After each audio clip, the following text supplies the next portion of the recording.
ओम नमो भगवते वासुदेवाय नमः। नमस्कार बंधुगण आपण मानक आम यूट्यूब चैनल को स्वागत। बंधुगण आज भिडियो में जानिबा आगामी 3 दिन आपणकर किपरि कटिबो, केउ प्रकार आगामी 3 दिन को आपण प्लानिंग करिवे से सब विषय रे आमे आज भिडियो रे पूरा विस्तार पूर्वक भाबे जानिबा। तेणु भिडियो को लास्ट पर्यंत निहाती देखंतु। मने रखंतु निजको भावनात्मक रूप से सबुबेले मजबूत करी रखंतु। एहा द्वारा आपण आपणकर गतिविधि को बहुत बढ़िया रूप से गोटे स्थिति रे नहीं पहुंची पारिबे। विद्यार्थी तथा युववर्ग निजर मनोबल आउ आत्मविश्वास को बनैकी रखंतु। कौनसी प्रतिस्पर्धा संबंधित क्षेत्र में सफलता मिलिबार पूरा संभावना रही। अतिरिक्त कार्यभार कारणरू आपणक व्यक्तिगत कार्य रे रोकावट मध्य आसी पारे। सेथिपाई व्यवस्थित दिनचर्या रखंतु। ए समय रे पिलांको सह निजर टाइम को स्पेंड करंतु तथा निजर समस्या को सुलझेबारे योगदान दियंतु।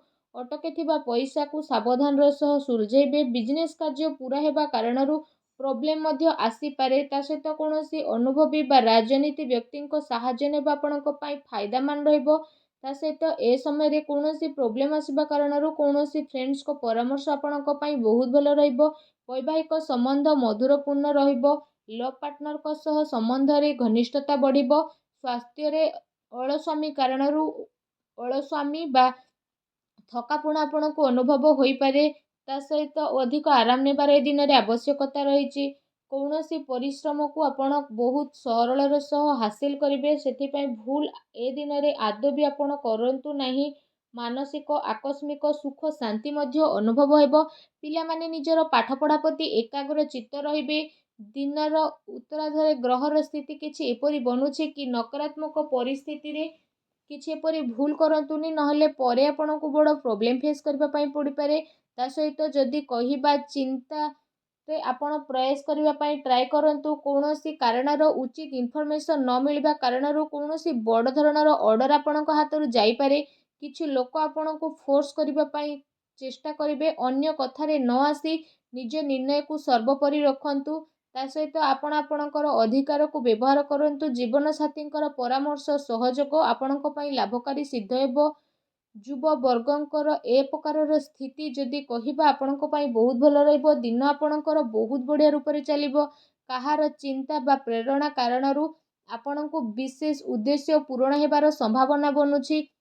मानसिक शांति और खुशी आपणको मिलिबो। घरे कौनसी स्थिति विवाह प्रस्ताव मध्य आसी पारे। ता सहित आपणकर स्वभाव रे सरलता बनैकी रखंतु। केबे केबे आपणकर अहं भाव अन्य द्वारा किछि भूल कार्य मध्य होई पारे। ता सहित कौनसी महत्वपूर्ण कथबार्ता करिबा समय रे अपशब्दर प्रयोग आदौ करंतु नाही। एहा द्वारा आपणकर मानहानि होई पारे। व्यावसायिक गतिविधि रे उचित परिणाम मिलिबो। ता सहित शेयर संबंधित बिजनेस रे आपणको ए दिन रे फायदा मिलिबो। चाकरी पेशा लोकों को निज इच्छा अनुसार कौनसी बड़ धरणर ऑर्डर मिली पारे। घरे सुख शांतिपूर्ण माहौल रहिबो तथा आपसिक सामंजस्य मध्य बहुत भलो रहिबो। किंतु प्रेम संबंध रे स्थिति आपणकर परिवर्तन नहीं आसुची। पूर्व किछि समय रु चली आसुतुबा द्विविधार समाधान हेबा कारणरू आपणको खुशी मिलिबो। आपण आपणको निज कारण द्वारा कौनसी स्थिति को बदलै परिबे। आर्थिक तथा आध्यात्मिक गति रे निजर आस्था ध्यान रखिबा कारणरू आपणकर व्यक्तित्वर अवधि रे निखार आसीबो। ता सहित आपण आपणको कार्य रे रोक लगैबार अछि, नचेत आपणको प्रोब्लेम आसे उद्धार देइथिबा पैसा फेरिबा पई बहुत मुश्किल रहिबो। जदि कहिबा बहुत बड़ धरणर प्रोब्लेम आगो को आसुची।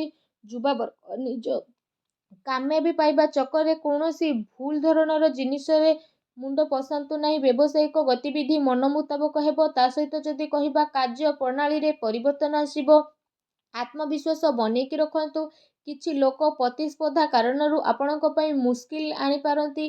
सेथिपई सचेतन रहिबार अति आवश्यकता रहिछि। पारिवारिक व्यवस्था बहुत बढ़िया रखिबा पई बाहर व्यक्तिंकर हस्तक्षेप परिवार रे आदौ भी करिबा पई दियंतु नाही। सुस्थ बनिबा पई आयुर्वेदिक जिनिसर अधिकरू अधिक आपण सेवन करंतु। ता सहित जदि कहिबा तो आपण निजर योग्यता उपरे विश्वास रखंतु तथा कौनसी भी सहायता उपरे विश्वास करंतु नाही।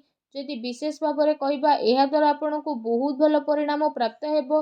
आपणकर भल परिणाम और दिनचर्या आपणको व्यक्तित्व रे आसीबो और परिवर्तन नेकी आसीबो। ଗ୍ରହଙ୍କର ସ୍ଥିତି କିଛି ଏପରି ରହିଛି ବିନା କାରଣରେ ଆପଣ ଟେନସନ୍ ବା ଚିନ୍ତାରେ ରହିବେ। ଏ ସମୟରେ କାହା ଉପରେ ଆଦୌ ବି ଭରସା କରିବା ଆପଣଙ୍କ ପାଇଁ ଠିକ୍ ହେବନି। ଅନ୍ୟର ପରାମର୍ଶ ଆପଣଙ୍କୁ ଭ୍ରମିତ କରିପାରେ। ଠିକ୍ ହେବ କି ନିଜକୁ ବେଷ୍ଟ ରଖିବା ପାଇଁ ଟ୍ରାଏ କରନ୍ତୁ। କୌଣସି ପ୍ରକାରର ବ୍ୟବସାୟିକ ନିର୍ଣ୍ଣୟ ନେବା ପୂର୍ବରୁ ସମୟ ଅନୁକୂଳ ରହିବ ନାହିଁ, ଆପଣଙ୍କୁ ଘାଟା ହୋଇପାରେ। ଏହା ସହିତ ସାଝେଦାରୀ ସମ୍ବନ୍ଧିତ ବ୍ୟବସାୟରେ ନିଜର ପାର୍ଟନରଙ୍କ ସହ ପାରଦର୍ଶିତା ରଖିବାର ଆବଶ୍ୟକତା ରହିଛି। ଏହାଦ୍ୱାରା ଆପୋଷିକ ସାମଞ୍ଜସ୍ୟରେ ସୁଧାର ଆସିବ। ତା ସହିତ ଆପଣ ସେସବୁ କାର୍ଯ୍ୟରେ ନିଜର କାମ କରିବା ଗତିକୁ ପରିବର୍ତ୍ତନ କରିବେ। ଅଧିକାରୀ ବର୍ଗ ବା ବରିଷ୍ଠ ସଦସ୍ୟଙ୍କର ଅନୁଭବ ଓ ମାର୍ଗଦର୍ଶନକୁ ଆପଣ ନିଜର ଜୀବନ ଶୈଳୀରେ ଆପଣେଇବା କାରଣରୁ କୌଣସି ସ୍ଥିତିରେ ଆପଣଙ୍କୁ ପରିବର୍ତ୍ତନ ଦେଖିବାକୁ ମିଳିବ। ତା ସହିତ ଆପଣ ଆପଣଙ୍କର କାର୍ଯ୍ୟ ଉପରେ ଧ୍ୟାନ ଦେବେ। ଆପଣଙ୍କର ବିଚାରଧାରାରେ ସକାରାତ୍ମକ ପରିବର୍ତ୍ତନ ଆସିବ। ଯୁବା ବର୍ଗ ବ୍ୟର୍ଥ ମଉଜ ମଜଲିସରେ ସମୟ ବ୍ୟତୀତ କରନ୍ତୁ ନାହିଁ। ଲାଭ ପାଇବା ପାଇଁ ଜୀବନରେ ପରିପକ୍ୱତା ପାଇବାର ଅତି ଆବଶ୍ୟକତା ରହିଛି। ଏହା ସହିତ ସନ୍ତାନଙ୍କର କୌଣସି ଗତିବିଧି ଆପଣଙ୍କର ସମ୍ମାନକୁ ଠେସ୍ ପହଞ୍ଚାଇପାରେ। ବିଜନେସରେ ପରିଶ୍ରମ ମୁତାବକ ଲାଭ ମିଳିବ। ତା ସହିତ ଇନକମ୍ ପୂର୍ବଠାରୁ ଅଧିକ ରହିବ। କିନ୍ତୁ କୌଣସି ବି ବ୍ୟବସାୟ ସମ୍ବନ୍ଧିତ ମହତ୍ତ୍ୱପୂର୍ଣ୍ଣ ନିର୍ଣ୍ଣୟ ନେବା ପୂର୍ବରୁ ଭାବି ଚିନ୍ତି କରିବାର ଅତି ଆବଶ୍ୟକତା ରହିଛି। ଚାକିରି ପେଶା ବ୍ୟକ୍ତିଙ୍କୁ ନିଜ କାମରେ ଅଧିକ ଧ୍ୟାନ ଦେବାର ଆବଶ୍ୟକତା ରହିଛି। ପତି ପତ୍ନୀ ସମ୍ବନ୍ଧକୁ ମଧୁର ବନେଇକି ରଖିବେ। ଆପୋଷିକ ତାଳମେଳ ରହିବା ବହୁତ ଭଲ ଆପଣଙ୍କ ପାଇଁ ରହିବ। କୌଣସି ବିଶେଷ ବ୍ୟକ୍ତିଙ୍କ ଦ୍ୱାରା ପ୍ରଭାବିତ ହୋଇ ଆପଣ ଆପଣଙ୍କ ଦିନଚର୍ଯ୍ୟାରେ କିଛି ପରିବର୍ତ୍ତନ ଆଣିବା ପାଇଁ ଚେଷ୍ଟା କରିବେ। ତଥାପି କିଛି କାର୍ଯ୍ୟକୁ କରିବାରେ ଆପଣଙ୍କର ଧ୍ୟାନ ମଧ୍ୟ କେନ୍ଦ୍ରିତ ହେବ। ଆପଣ ଏମିତି କିଛି ନିର୍ଣ୍ଣୟ ନିଅନ୍ତୁନି ଯାହାଦ୍ୱାରା ସ୍ଥିତି ଆପଣଙ୍କ ପାଇଁ ପରିବର୍ତ୍ତନଶୀଳ ହେବ। କୌଣସି ସମ୍ବେଦନଶୀଳ ବ୍ୟକ୍ତିଙ୍କ ହସ୍ତକ୍ଷେପ କାରଣରୁ ଆପଣଙ୍କ କାର୍ଯ୍ୟରେ ବହୁତ ବାଧା ଆସିବ। କେବେ କେବେ ଆପଣଙ୍କର ରାଗ ଆଉ ଜିଦ୍ ଏସବୁ ଆପଣଙ୍କର ପାରିବାରିକ ବ୍ୟବସ୍ଥା ଉପରେ ପ୍ରଭାବ ପକାଇପାରେ। ସକାରାତ୍ମକ ବନେଇ ରଖିବା ପାଇଁ ଆପଣ ଚେଷ୍ଟା କରନ୍ତୁ।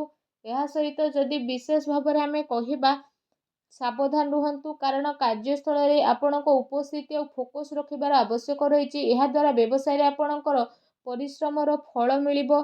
ଚାକିରି ପେଶା ବ୍ୟକ୍ତି ବିଶେଷଙ୍କୁ କାମର ଅଧିକତା ରହିବ। ଏହା ସହିତ ଯଦି କହିବା, ପାରିବାରିକ ସଦସ୍ୟଙ୍କର ବ୍ୟକ୍ତିଗତ ଦିନଚର୍ଯ୍ୟାରେ ରୋକଠୋକ କରନ୍ତୁ ନାହିଁ। ଅନ୍ୟ ଗତିବିଧି ସହିତ ନିଜର ସ୍ୱାସ୍ଥ୍ୟ ପ୍ରତି ମଧ୍ୟ ସଜାଗ ରଖନ୍ତୁ।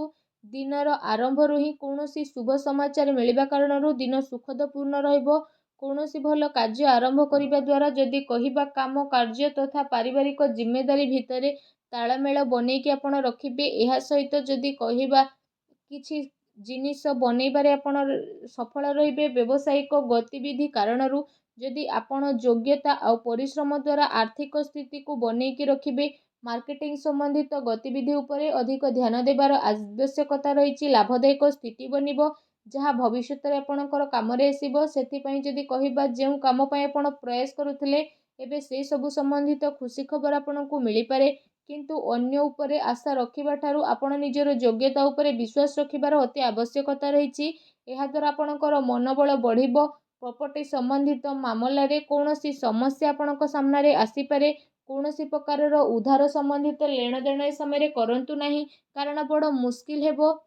ଯୁବା ବର୍ଗ ଫାଲତୁ କଥାରେ ଧ୍ୟାନ ନ ଦେଇ ନିଜ କାର୍ଯ୍ୟ ଉପରେ ମତଲବ ରଖନ୍ତୁ। ବ୍ୟବସାୟରେ ଯଦି କହିବା, ଆପଣଙ୍କୁ ବଡ଼ ପ୍ରୋବ୍ଲେମ୍ ଆସିପାରେ, ତେଣୁ ସାବଧାନ ରୁହନ୍ତୁ। ଅନ୍ୟ କଥାରେ ଆଦୌ ମୁଣ୍ଡ ପୁରାନ୍ତୁନି। ନିଜ କଥା ଉପରେ ନିଜେ ଫୋକସ୍ ରଖିବା ପାଇଁ ଟ୍ରାଏ କରନ୍ତୁ। ନିଜ ଜୀବନରେ ଖୁସି ବନେଇ ରଖିବା ପାଇଁ ଭିଡ଼ିଓକୁ ଲାଇକ୍ କରନ୍ତୁ। କମେଣ୍ଟ ବକ୍ସରେ ଜୟ ଶନିଦେବ ବୋଲି ଅବଶ୍ୟ ଲେଖି ଦିଅନ୍ତୁ। ଧନ୍ୟବାଦ।